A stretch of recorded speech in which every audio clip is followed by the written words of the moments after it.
د الاعراف مبارکه سوره چې د قرآن عظیم الشان ومه سوره ده په مکې معظمې کې را نازله شوې ده 206 مبارک آیاتونه لري تلاوت او پښتو ترجمه یې له 450 آیت څخه اورئ اعوذ بالله من الشیطان الرجیم پناه وړم الله تعالی شړل شوي شیطان څخه بسم الله الرحمن الرحیم د الله په نوم چې ډیر زیات مهربان پورا رحم لرونکی دی إن ربكم الله الذي خلق السماوات والأرض في 6 أيام ثم استوى على العرش يغشي الليل النهار يطلبه حثيثا والشمس والقمر والنجوم مسخرات بأمره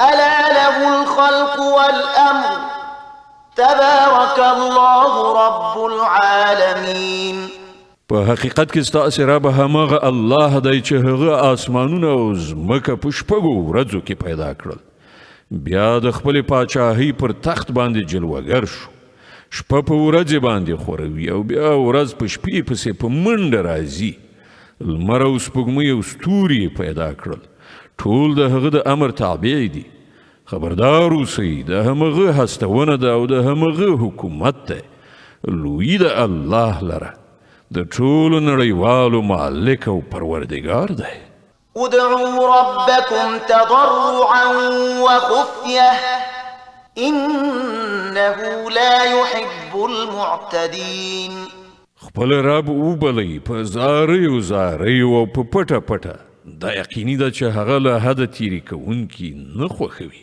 ولا تفسدوا في الأرض بعد إصلاحها وادعوه خوفا وطمعا إن رحمة الله قريب من المحسنين پس مکه کې فساد مراوړي چې کله په هغې کې اصلاحات راغلي دي او همغه خدای له ویرې او امید سره وبلئ په یقیني توګه د الله رحمت نیکانو ته نږدې دی وهو الذي يرسل الرياح بشرا بين يدي رحمته حتى إذا أقلت سحابا ثقالا سقناه لبلد ميت فأنزلنا به الماء فأخرجنا به حتى إذا أقلت سحابا ثقالا سقناه لبلد ميت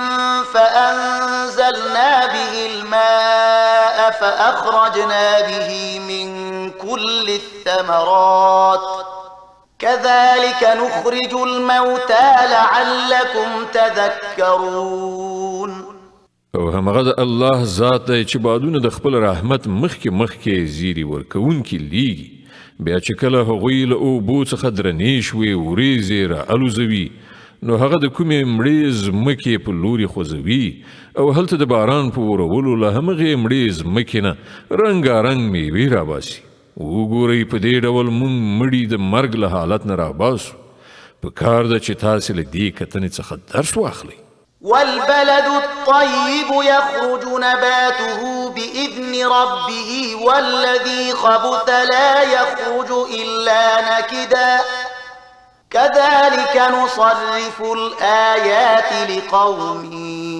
يشكرون کوم ځمکه چې خوي هغه د خپل پروردګار په امر سره ښې میوې دانې راوړي او کومه کرونده چې ناکاره وي له هغې څخه له بابیزه یعنې بیکاره حاصلاتونه پرته نور څه نه راوځي په دې توګه موږ د هغو خلکو لپاره بیا نښانې وړاندې کوو چې شکر ویستونکي دي لقد أرسلنا نوحا إلى قومه فقال يا قوم اعبدوا الله ما لكم من إله غيره إني أخاف عليكم عذاب يوم عظيم مونږ نوح د هغه د قوم لوري ته ولیږه هغه وویل ای زما قومه د الله بندګي وکړئ له هغه پرته ستاسې هیڅ بل خدای نشته زه پر تاسې باندې د یوې هیبتناکې ورځې له عذابه ویریږم قال الملأ من قومه إن إنا لنراك في ضلال مبين. د هغه د قوم مشرانو ځواب ورکړ مونږ ته خو داسې ښکاري چې ته په څرګنده ګمراهۍ کې اخته یې. قال يا قوم ليس بي ضلالة ولكني رسول من رب العالمين أبلغكم رسالات ربي وأنصح لكم وأعلم من الله ما لا تعلمون. وی ویلی زما قومه زه په کومه ګمراهۍ کې نه یم اخته شوی بلکې زه د رب العالمین پیغمبر یم. تاسې ته د خپل رب پیغامونه رسوم. ستاسې خیر غوښتونکی یم او ما ته د الله له لوري د هغه څه معلومات راکړی شوي چې تاسې ته نه دي معلوم. أوعجبتم أن جاءكم ذكر من ربكم على رجل منكم لينذركم ولتتقوا ولعلكم ترحمون. ایا تاسې په دې خبره حیران شوئ چې تاسې ته په خپله ستاسې د قوم نه د یو سړي په وسیله ستاسې د رب یادونه راغله تر څو چې ستاسې پاملرنه راواړوي او تاسې له انحراف نه ځان وژغورئ او پر تاسې رحم وشي. فكذبوه فأنجيناه والذين معه في الفلك وأغرقنا الذين كذبوا بآياتنا إنهم كانوا قوما عمين.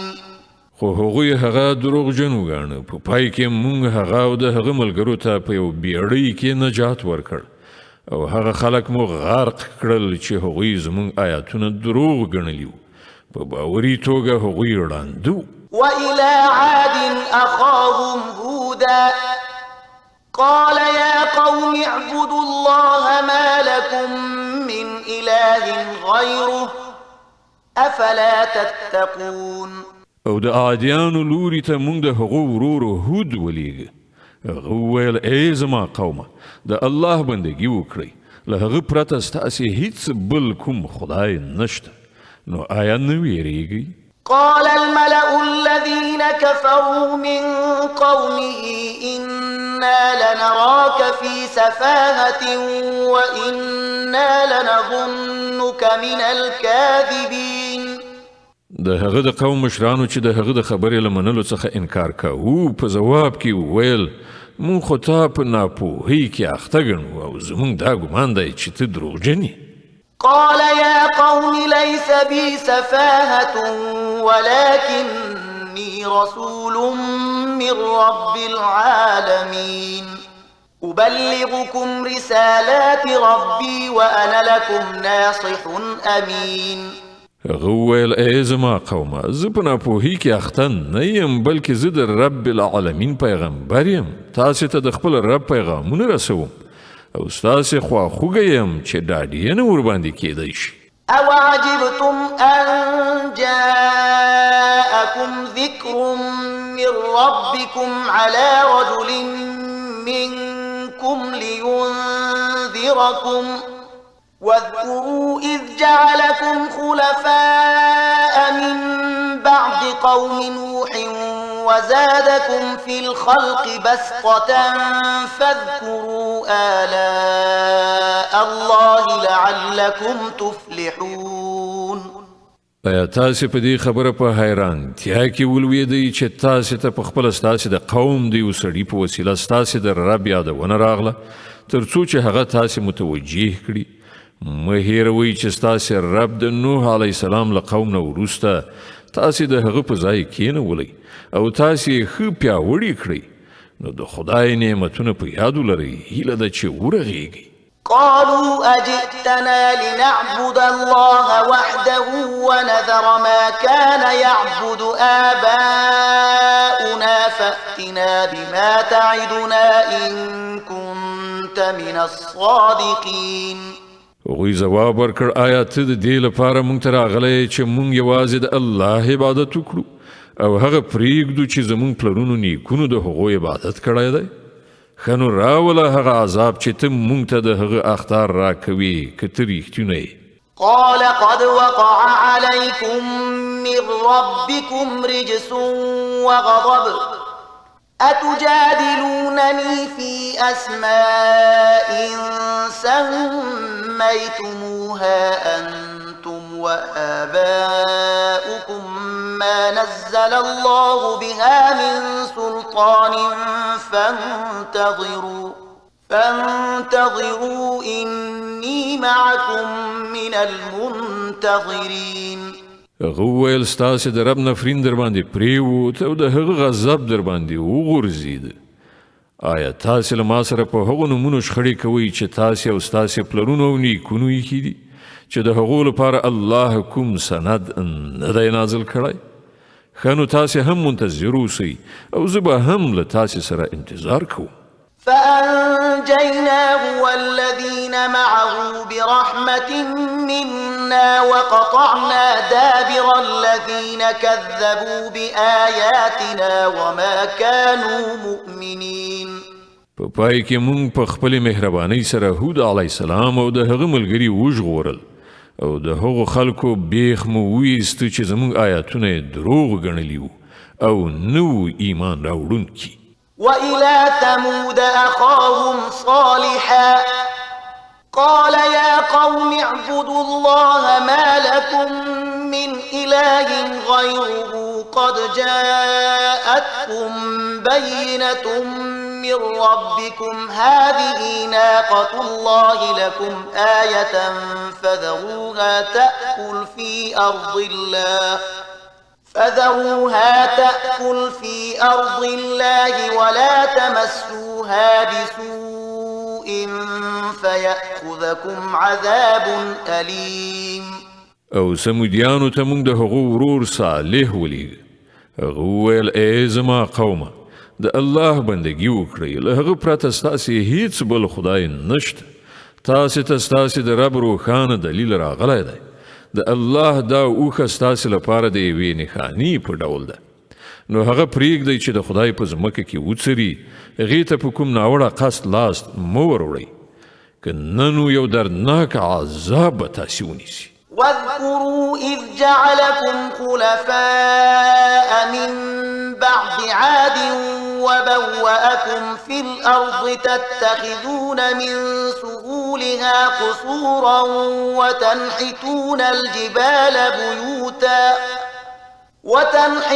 الجبال بيوتا فاذكروا آلاء الله ولا تعثوا في الأرض مفسدين.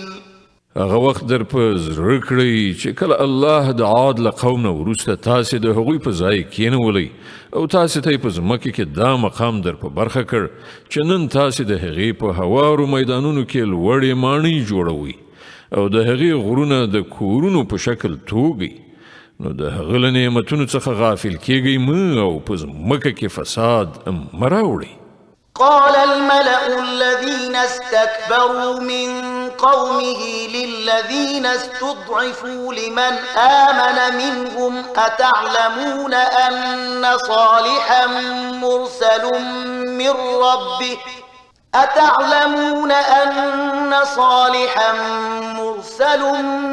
ربه قالوا إنا بما أرسل به مؤمنون.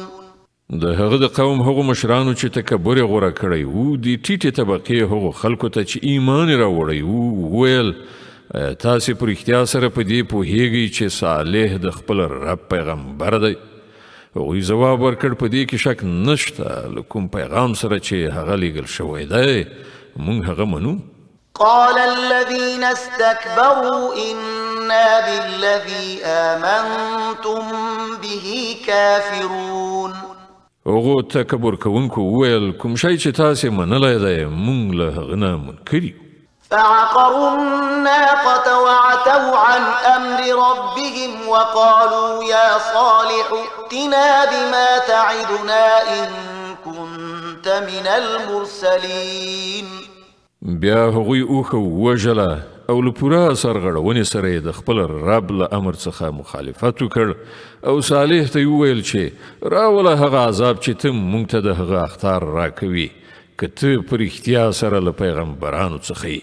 فأخذتهم الرجفة فأصبحوا في دارهم جاثمين فتولى عنهم وقال يا قوم لقد أبلغتكم رسالة ربي ونصحت لكم ولكن لا تحبون الناصحين.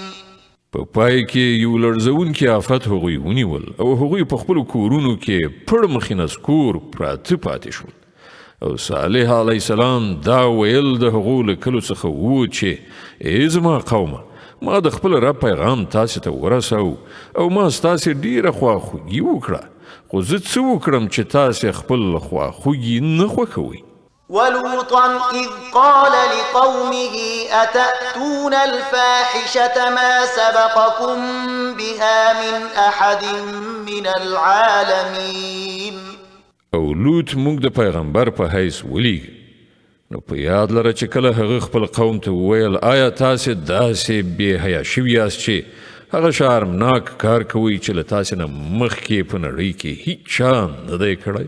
إنكم لتأتون الرجال شهوة من دون النساء بل أنتم قوم مسرفون. تاسې ښځې پرېږدئ له نارینهو سره خپله غریزه مړوئ. حقیقت دا دی چې تاسې بیخي له حده تېرېدونکي خلک یئ. وما كان جواب قومه إلا أن قالوا أخرجوهم من قريتكم إنهم أناس يتطهرون. خو د هغه د قوم جواب له دې پرته نو چې دا خلک یعنې لوط او د هغه پیروان له خپلو کلیو نه وباسئ، دوی ډېر ځان پاکوونکي خلک دي. فأنجيناه وأهله إلا امرأته كانت من الغابرين. په پای کې موږ لوط علیه السلام او د هغه کورنۍ د هغه له مېرمنې څخه پرته چې له شاته پاتې کېدونکو څخه وه روغ رمټ ویستل.